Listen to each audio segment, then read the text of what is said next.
So if you're writing to a CEO, like think like a CEO would like to be spoken to, right? And to your point, simplicity. Hey, which by the way is one of the most successful subject lines in the history of like email prospecting, because it seems like it's personal. It's coming from someone that you may want to have a conversation with, and then you go straight to the point. Like you don't need to say like, hey, we just went through YC, we raised all this money. Like you lost me at that point. And all of that is sort of the structure that you use for posting online, for doing copy for newsletters. It's really that hook at the beginning to say like, how can I help you? Or we built this, should we talk? All right, guys. Bang, bang. I thought a great place for us to start this conversation is the idea of founders when they start a business. Everyone wants to build a business, but they don't realize that not only are you the founder, the CEO, probably the engineer, but also you have to be the salesperson. And sales is this thing that everyone kind of feels like is something they don't want to do, but like, how do I get customers? How do I drive revenue? And so let's just start with like, when the founder has to do the sales, what have you seen as the best practices, or what are the things that they can do to increase the odds of success as that first salesperson? Great question, Pomp. Thanks for having me, first of all. But I think that the best founders that I've worked with throughout my career have a phenomenal way to do sales. They have the most passion. They build the product. They know how to do it. But essentially what they do is, get in front of the right customers through the proper channels. So what does that mean? In a world of founder-led sales, you're juggling a lot of things, as you say. The CEO has to find a way to get in front of customers where they live. And where they live means, if you're selling into engineering, you're not necessarily going to call an engineer because they don't typically like to talk on the phone. But let's say if you have an HR product, you're going to find a way to build a good email sequence or maybe a LinkedIn presence that is going to help you get in front of them. The second thing is, a lot of founders educate themselves, right? So sales has a stigma, as you say, but it is the forcing function for growth for any type of business. So the founders that understand that and that are truly seeking to, one, get feedback, and two, help somebody solve a problem, usually happen to be the most successful in this domain early in the company. And so when they're going and finding where those people are, like walk me through the process. So let's just say that we build a piece of software and we're trying to sell to engineers. Sure. How do I go figure out where are the engineers? Do I just like go talk to a bunch of them online and say like, hey, what do you do all day and figure it out that way? Or like, is there a process that's repeatable that people can say, okay, if I built a company or a product, how do I find where my customers are? Yeah. So there's a couple of avenues. And what most people will do is if you come out of Y Combinator, for example, there's a network. So you try to find the low-hanging fruit, who what distribution channels you can get easiest to, but also what a lot of companies will do is find a target list. And the process to finding that target list is really part of ideating your go-to-market strategy, which means like, here's who I think I can solve a problem for. That usually is the person or the buyer persona. And then the ideal customer profile, which means the person or the business that operates within that person. Today, it's much easier than it was 10 years ago to find access to those, let's say, lists of people. Companies like Apollo, Lucia, Ample Market, Sales, ZoomInfo, or SalesLoft will give you access to a data set that is aligned with what you've decided is your target buyer. And then from there, what's important is how do you build the right copy, or how do you get in front of them in a way that is interesting? And that's differentiated because there's so much noise nowadays. Everyone's doing emails. Everyone's sending, kind of outreach messages through LinkedIn. So it's really finding, kind of that sweet spot in that honest message coming from a CEO and maybe perhaps going to another founder that has that problem. So plenty of founders will say like, okay, it's time for me to do sales. Let me write up this like 6-paragraph email that explains exactly what I do, tells you every single detail you need to know. In my experience, like actually maybe just sending like, hey, we did X. It'll save you money. Do you want to talk? Right? Like 3 sentences. Solid. Yeah. Actually may have a better response rate. How do you think about copy and like how professional to be? Whether the emails should be like really beautiful and have, a bunch of images and things like that, or they should just be plain text. Like we're starting to get into the nitty gritty of actually, reaching out to these people. But like, what have you seen as either best practice, or what is the process at which people can figure out and test to get to what works for them? Yeah, that's a great question. And I love that you say that because I'm sure you want to be spoken to in the way that you speak to others, right? And as a founder, you probably, or CEO of all the businesses that you don't have time to go through like a sophisticated, like lengthy message. and you're going to get lost. So like the longer messages usually don't have the best conversion rates. What messages usually are most successful is when you understand the person on the other end of, kind of the email. So if you're writing to a CEO, like think like a CEO would like to be spoken to, right? And to your point, simplicity. Hey, which by the way is one of the most successful subject lines in the history of like email prospecting. Because it seems like it's personal. It's coming from someone that you may want to have a conversation with, and then you go straight to the point. Like you don't need to say like, hey, we just went through YC, we raised all this money, like you lost me at that point. And all of that is sort of the structure that you use for posting online, for doing copy for newsletters. It's really that hook at the beginning to say like, how can I help you? Or we built this, should we talk? Mm-hmm. And then when you get someone and they respond, how much of this is the founders getting on phone calls? Can it be done over email? Like, what do you see in terms of, okay, I put out all this bait. I got a couple bites now, right? What is the process from that point? Yeah. So I think it really depends on the stage of the company and also like the size of the deal, right? So if it's an early stage company, the founder benefits from being part of any type of conversation. I want to know what the market wants, and I want to know what type of feedback everyone is giving me with regards to what I'm trying to solve for. So I guess to directly answer the question, like a founder would want to be on every single call, like in the early days. And, if you have any other like sales staff, sure, you can have them maybe qualify that opportunity in a light way, but, try to get as much information as possible and answer them as quickly as possible so you can, kind of get the ball rolling and get into the sales process itself. And then when they are in that process, they're obviously learning, right, from potential customers. How much of this is just like the founders are passionate about what they're doing and they're good versus they should have scripts and they should practice and they should kind of have what I'll consider a more intentional sales process, even though it's still just the founder doing the sales themselves? I love that question because it's where a lot of founders miss out on the most. And I'll explain why.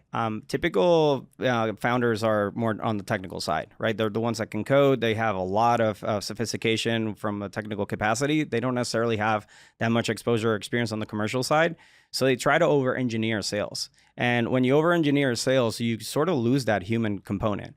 And, in selling, what you want to do is have a human connection, ask the right questions, understand the other guy, and make sure that you have a product that can solve their problems.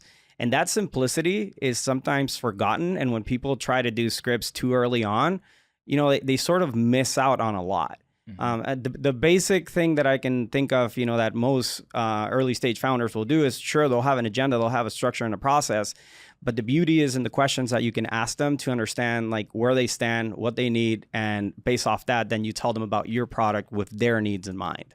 So ask questions. Yes. Have them tell you the answers to the test before you take the test is basically the big lesson. 100%.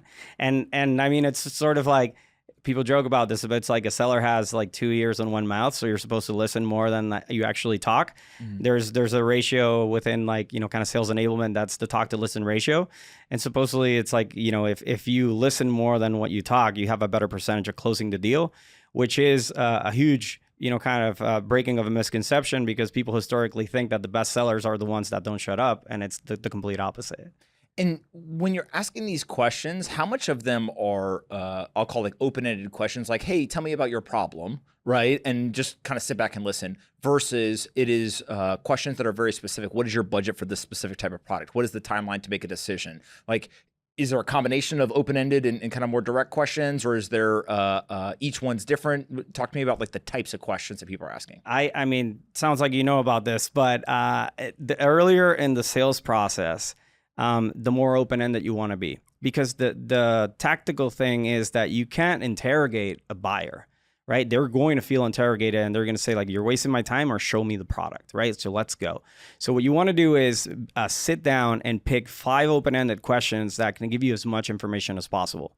And so, for example, help me understand what are your, kind of short-term goals in terms of revenue, right? So if I'm selling a product that impacts, let's say top-line revenue, I want to understand like how they're going to get there and what challenges or what's in the way. And I give them a question that can give me as much information as possible so I can use it to my advantage when I am talking about the product later down the road. So I put out bait. I get bites. I get on the first call. I do a great job. I shut up after asking my open-ended questions. I get a bunch of information. And then I say, okay, I'm going to send you follow-up information. Yep.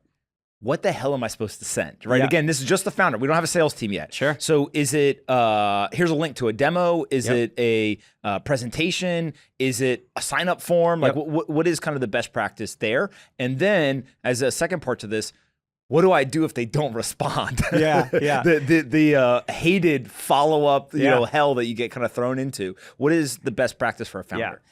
So a lot of that is a result of not doing a good job on the first call. And let me explain. So when you go at a first call and you have an okay conversation, you show them the product and you sort of see that the person is not as excited, that's when you go into murky waters. And I'll tell you why. Because what typically happens is that you'll end the call with something like, hey, thanks for your time. Let me send you some follow-up information. I'll check in with you in a couple of weeks. That is where you get into the deal chasing territory, which is not a good place to be. Now, what you want to do is if you have a good call, which you're asking the right questions and there is mutual interest, you want to propose the next step before you leave the call. Right. And my best practice is usually like have something on calendar for your next meeting. So you avoid they went dark or like they're stuck in my CRM after my first call and I can't get a hold of him, because you want to make sure that there's like that mutual benefit, but also you're driving the deal to the next place, but assuming that you did a great job with presenting an opportunity that, is something that will provide value to them. And let's say that you do have that calendar invite set up. This happened to me before, and I was like, I don't know what to do. Yeah. And then hey, I got to reschedule. Okay. And then you basically get another one, and then they reschedule again. It almost feels like they're using the reschedule as a way to keep kicking the can down the road. Sure. What do you suggest in terms of actually being able to be effective in follow-up without annoying people? Yeah. So there's a couple of tactics. I'll go back to how well you execute that first call. I think, if you execute that right call, you can find out ways that they actually have some sort of urgency. So going back to my revenue example, if they're trying to get to an X number of revenue by, let's say, the end of the year, the sooner you guys start working together, the sooner I can help you get to that goal. Right. So what I try to find out in the first call is that, kind of urgency lever. So I can keep it in mind as with regards to follow up. So if you're saying like, hey, if you want to get this implemented, let's say by August 31st, in order for us to do that, we need to make sure that we go through X number of steps. And instead of being annoying, what I'll do is I'll remind them of what happened in that call.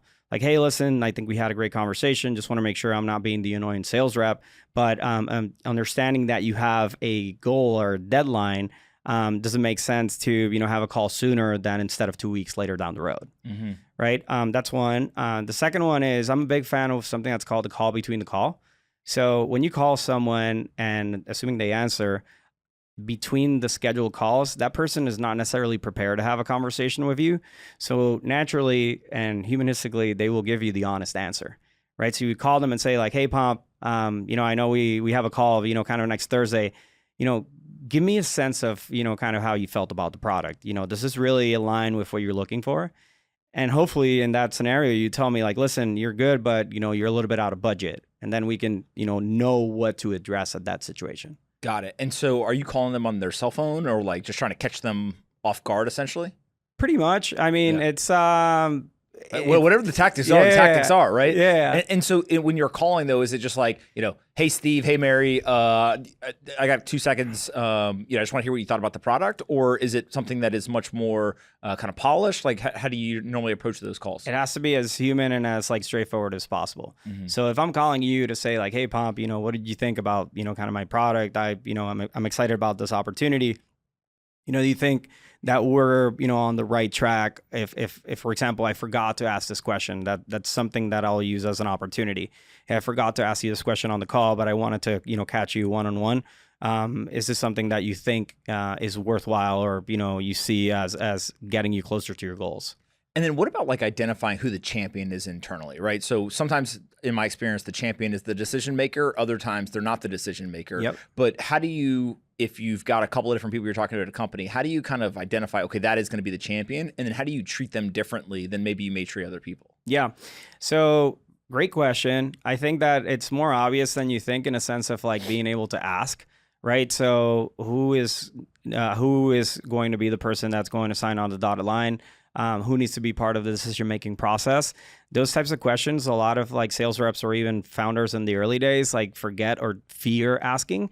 But it's as simple as understanding, how do you transact, and let me align to the way that you transact, right? And a lot of times they might just give you the answer and say like, hey, I'm going to be the one that's, kind of making the decision, but we have a panel of people, et cetera, et cetera. How you treat that person is hopefully in a more personal way, right? I want to build the relationship with that person. And if I'm the one being the founder calling, I will make the call to the champion. I won't make the call to the economic buyer or somebody else, right? It's tough sometimes because the champion may be the CEO. CEO is not necessarily going to be available to pick up a call, 3 p.m. on a Tuesday afternoon. So you have to be strategic about it. What about once you've got, as a founder, Yep. the decision maker says, yeah, we're good to go. And then it gets sent to finance or it gets sent to compliance or, the general counsel. Like, there's a couple of different organizations internally usually that have to kind of touch whatever the contract is or review something.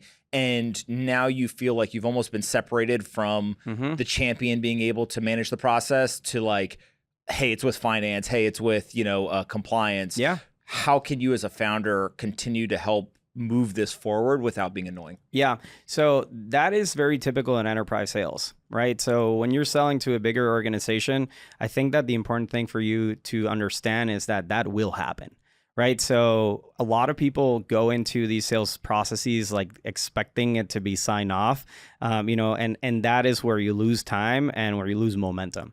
Right. So if I know that I'm going to have to go through legal, compliance, finance, sometimes even vendor risk, I want to start addressing those as early as possible in the sales process. So I know that I need to go down that route and that I'm going to do it in a either parallel fashion as we're like agreeing to business terms and then doing the logistical work.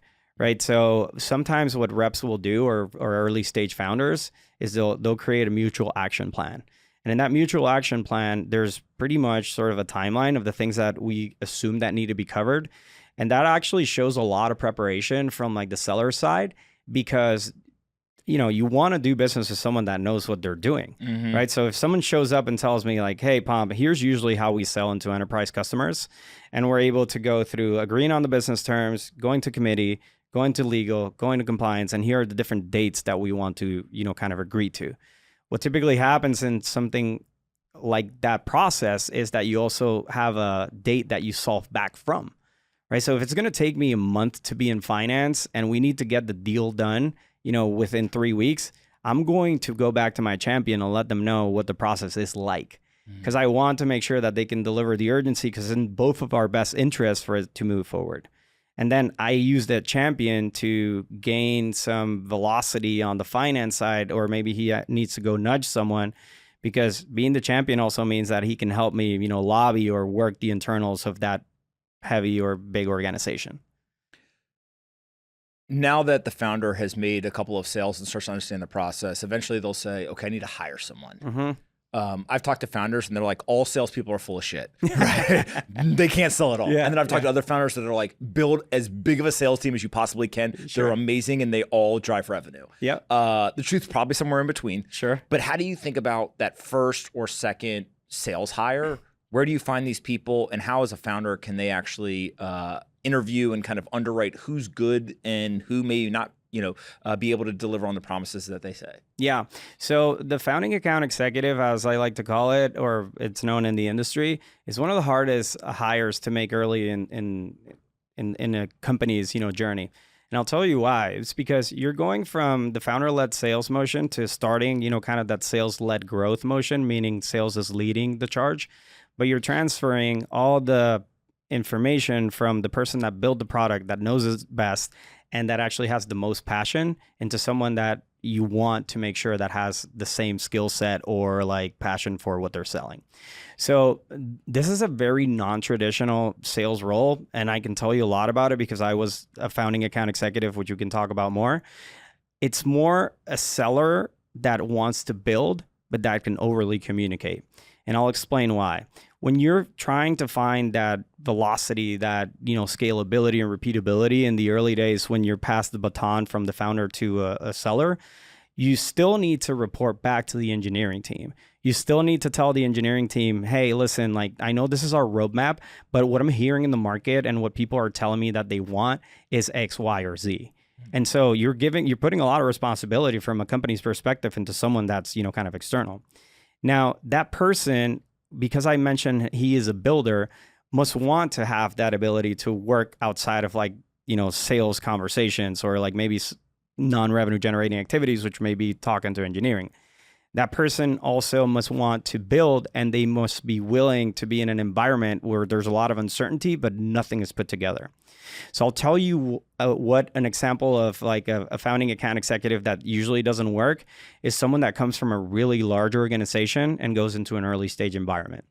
And I'll explain, because in a larger organization, you have marketing, you have sales engineering, that's usually the one that's doing the presentations or the product demos. You have, a brand behind you that you may not have in the early days.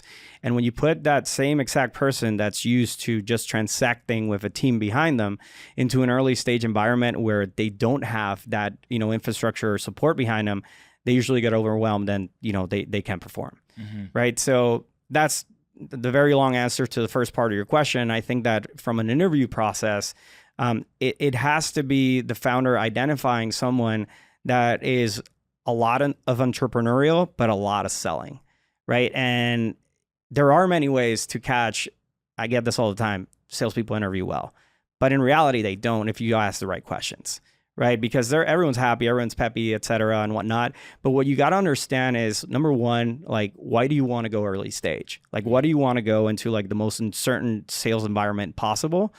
Number two is like, what's your willingness, and give me examples of like, how would you build this, and send me the examples. And then three, I usually like to do situational questions, right? So let's say somebody called you to tell you that you suck, or, something along those lines. Or maybe it's a deal that I want them to walk me through, because I want to find alignment too. I want to find that someone that has been in a particular sales environment can actually translate over. And if they've sold into actually the same buyer persona that this company is now selling into, that's even better, because they can help us accelerate and they know exactly what to do. So one of the things that you're highlighting here that many people probably just don't think about until they're in it is that first sales hire, they also have to create all the sales material, right? They have to create the deck. They have to create what is the demo going to look like? What is all of our email sequences, et cetera. And in my experience, there's some people who are amazing at sales. They hate prospecting, right? And they're like, hey, at my last job, like just like, leads showed up, and then I went and I sold, and I was amazing at it, but like, I don't know how to go get the leads. And there's even people who are really good at prospecting, and they're like, well, I've never been on a sales call before. Right? I just went and found all the leads and gave them to somebody else. And so it really almost feels like you need somebody who can go kind of full funnel and find leads, have the materials, the system, all the follow-up sequences, et cetera, and then also be able to actually close the deal as well. How many of those are out there, right? Like, are there a lot of those people out there, or is this actually like a pretty hard role to find?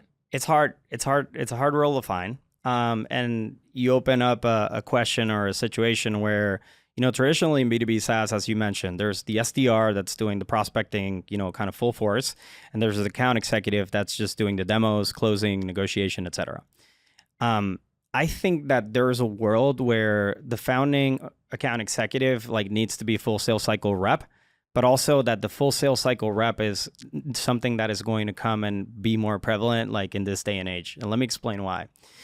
There are so many tools out there today that help you create a system to prospect that allow you to get access to information or leads very easily.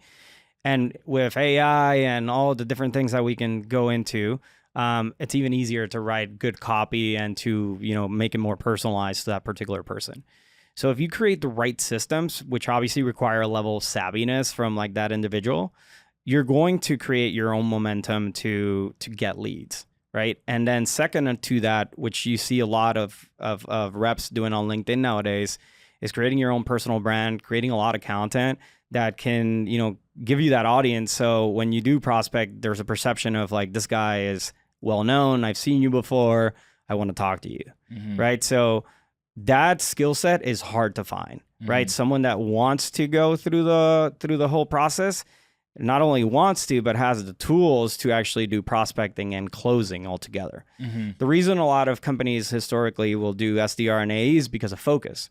Because when you're prospecting, you're not transacting, and when you're not transacting, you're prospecting. So it's really important that like that first sales hire, the founding account executive has the right system, right, to create top of the funnel if you haven't created it yet, which again requires a particular sales muscle, and then the separate sales muscle, which is like, how do I structure the sales process and iterate every day? As the founder, you've now hired someone, you think they're good. How can you be a good manager? And then what are the things that you could do to really fuck it up? Right? Like you've got the salesperson there. There's got to be some trust. Sure. Right? But like, what are some of the things that are like best practices of managing that first salesperson? And then what are the things that just please avoid because you're going to make the situation worse? I think, micromanaging for any role is what, kills any sales rep. No sales rep wants to have someone on top of their stuff, kind of on a regular basis. So that's number one. I think that, wanting the salesperson to specifically operate under a particular style is a way that you can break a rep. And I'll tell you why. Some reps are phenomenal on the phone.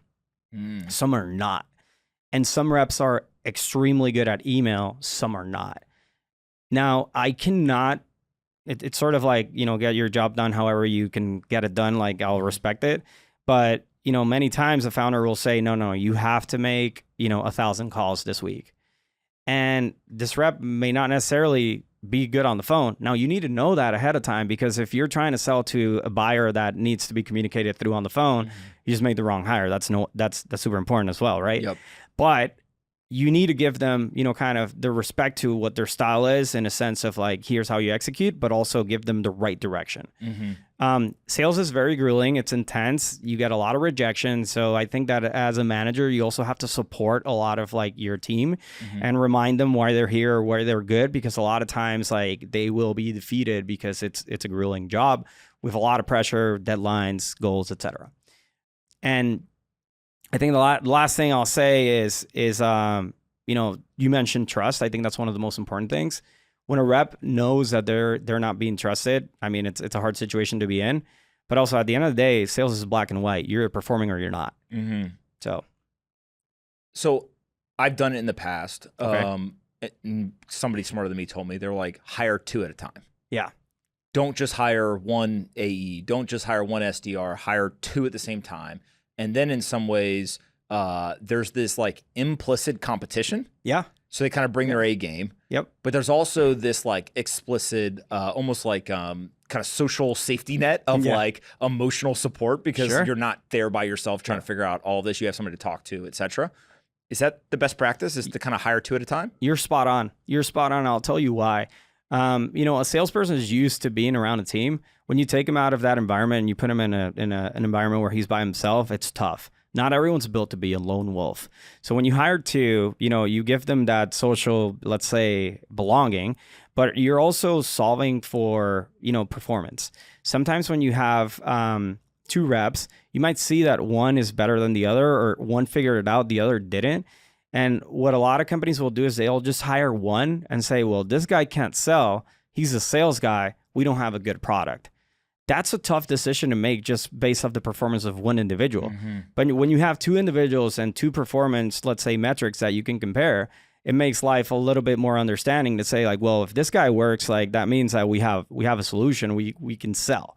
How do we get more people and create a process that then we keep adding more to the process? When do you know when to fire them? Everyone has their own, kind of way to do this, but usually there's like a ramp period, 3 months. Right. So you give them soft goals. You say like, by month 1, you have to do what I think is 25% of your goal. Month 2, you have to do 50% of your goal. And month 3, you're fully ramped, which means it's at the what I think you can sell, you're selling that by month 3. If that person hasn't, or you see that they don't have, kind of the right, let's say, performance with those metrics, it's time to go.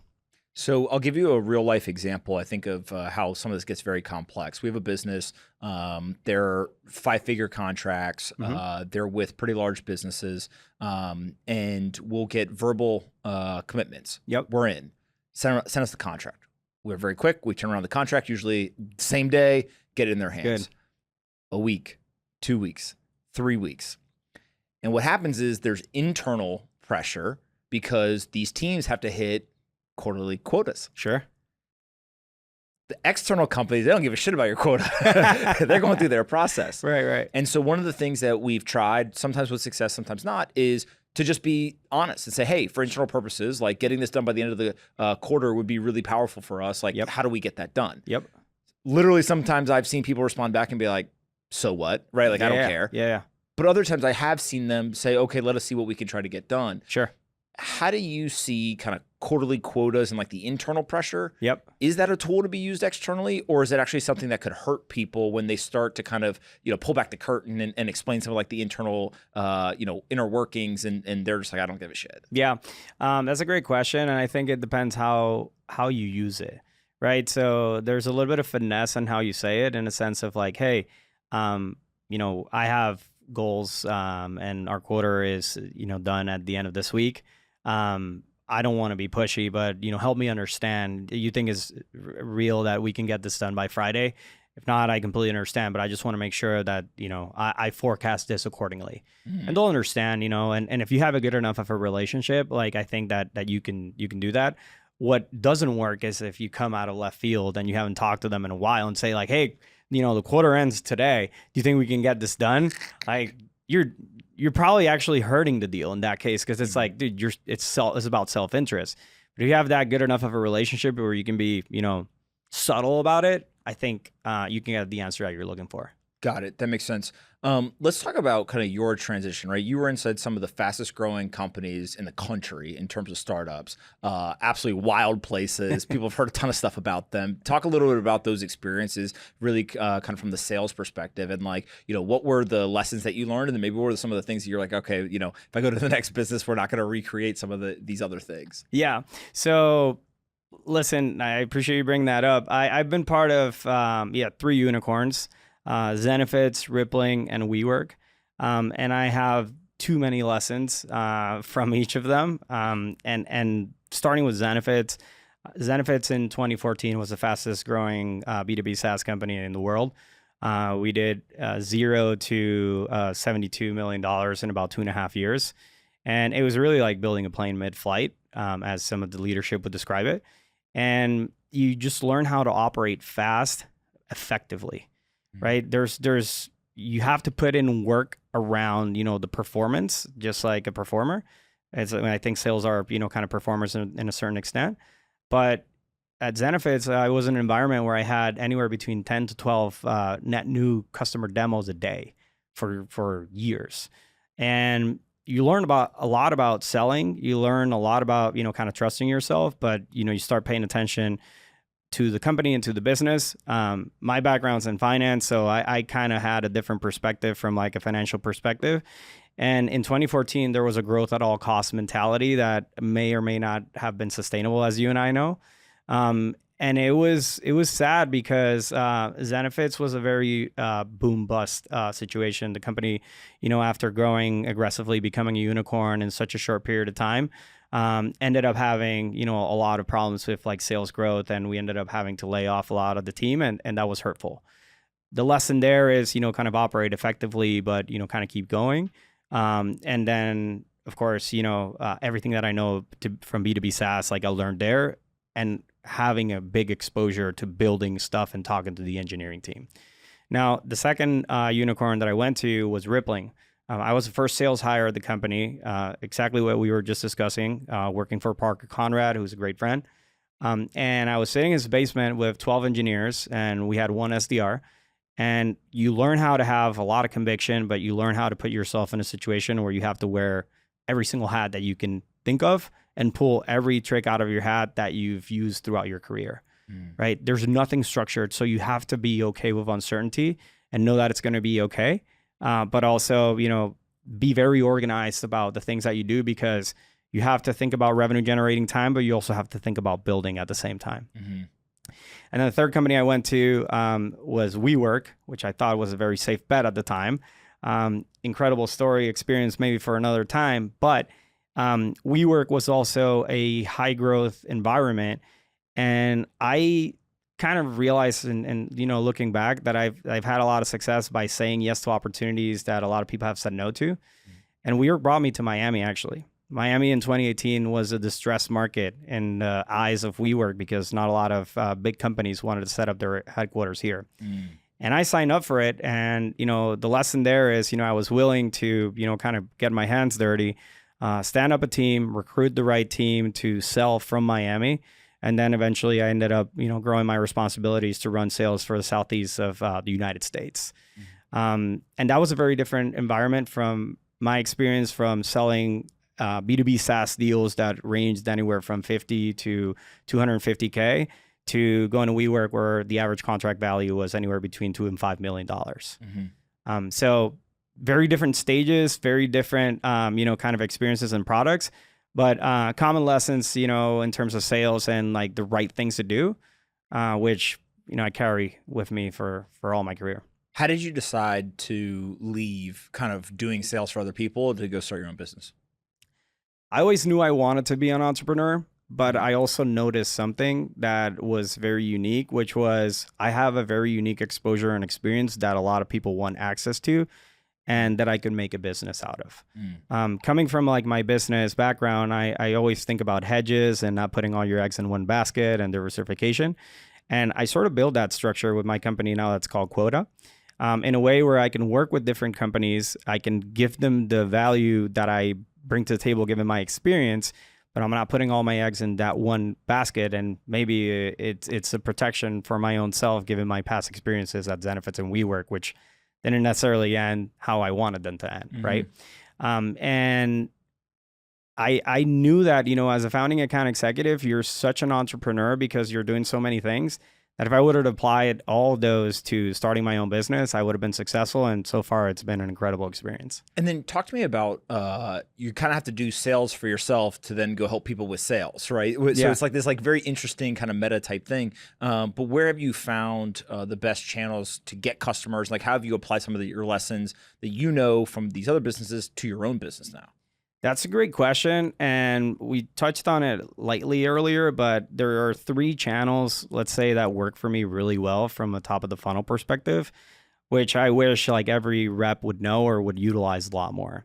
Number 1 is referrals, right? So, I work with companies that, I do a good job. They refer me to other customers and I ask for the referral, and that, kind of comes, I come highly recommended, so I have like a pretty good close rate on those referrals. Number 2 is your network, right? So there's people call it the go-to network, and the go-to network is pretty much like, where throughout your experience in your life, have you made, relationships that you can, knock on their door and say like, hey, here's what I'm doing, like, how do we work together? And then the third one is content. So I like to talk a lot about content, and I've been talking a lot about content lately, because what I realize is that sales is taking a page out of, marketing's book, and it's almost becoming where like a lot of B2B sales motions are becoming B2C sales motions. And I'll explain because, typically you would see people marketing their product online or doing all this content online just to sell like a particular, like, let's say e-commerce product. But now you're starting to see a lot of B2B folks doing the same. Creating content on LinkedIn, sharing a lot of value, sharing their experiences, doing it even through Twitter, doing it even through, kind of Instagram. And I started to invest a lot in that time. And obviously through like being well organized with creating content on one side and then running the operation on the other side, I found a lot of success. And interestingly enough, I never had to do outbound for my business. And so when you're going to like, let's say the network as an example, how much of this is, hey, here's everything I do versus let me just have a conversation with this person, listen, sure, right? And then kind of see where you can almost, help Sure. And that helping is really where the business gets inserted. Like, is it this like intentional, like that's a company, I want to work with them. Here's exactly what I'm going to do for them. Like, let me go talk to them. Yep. Or is it much more like that seems like a business that is going to continue to grow. Let me go talk to them, learn about all their problems, and then I'll come to them with a proposal for like how I can be helpful. That it's more of like I try to be very prescriptive when I ask for something, so I know my expertise. And so, for example, if I see a B2B SaaS company that's Series A that's doing good, and then I think that they could be doing better, I'll try to, kind of study up the company and find a mutual connection, and then say like, hey, I think this company like could benefit from my work. The other thing that I'll mention that I forgot to mention, which is really important, a big referral partner for me is VCs. So I work very closely with VCs for a handful of reasons. First of all, I mean, you get a lot of exposure one to many in terms of like getting access to their portfolio. But not every VC has an internal sales expert. A lot of VCs have very sophisticated operators, builders, people that have been more on the technical side of the business, but don't necessarily have like that commercial element. So I come and sort of sit on their bench and act as a, kind of sales expert for those companies. Which end up, kind of working really well, because when a VC is funding a company and they tell you like, hey, go talk to Javier, it's almost like the person that's giving you money is telling you to do something. You're probably going to go do it. Right. Yeah, that makes a lot of sense. What would you say is the biggest mistake that founders make when it comes to sales, whether it's them doing the sales, hiring, managing the teams? Like, what's like the one thing you're like, if I could just have everyone take something away from this conversation, please don't do X. Yeah. Well, I mean, there's one that's super obvious, which is like, don't build products that people don't want. Right. Because listen, Pomp, at the end of the day, there's a lot of people that build products that, they force the distribution. And like, if the market doesn't want it, like, you're not going to have any type of product market fit or repeatability. So I think that the way to solve for that is, front load your sales. And what I mean by that is like, start talking to people as many as you can. Imagine that you're doing the sales process, get feedback and understand what people are struggling with or what they're doing. And, I've kind of experimented with an AI product ourselves that we're looking to, add to our services or sell individually. And what we've done is talk to hundreds of people. And I don't know that a lot of founders will do that on a regular basis, to say like, hey, let me talk to 100 companies, run it like a sales process, get feedback, and then build something that the market wants.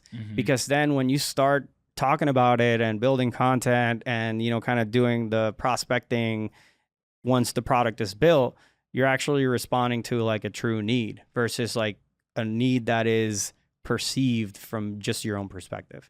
So talk to more people ahead of time is pretty much what I would recommend. Where can we send people to find you on the internet or find out more about Cuota? So I'm very active on LinkedIn. So Javier Ramirez Lugo is where you can find me. And on Twitter, Javi B2B is my handle. So you can find me there. I'm very pretty present. Clear what you do. Pretty clear what I do. So yeah, you can check out anything that I'm doing and the companies that I'm working with there.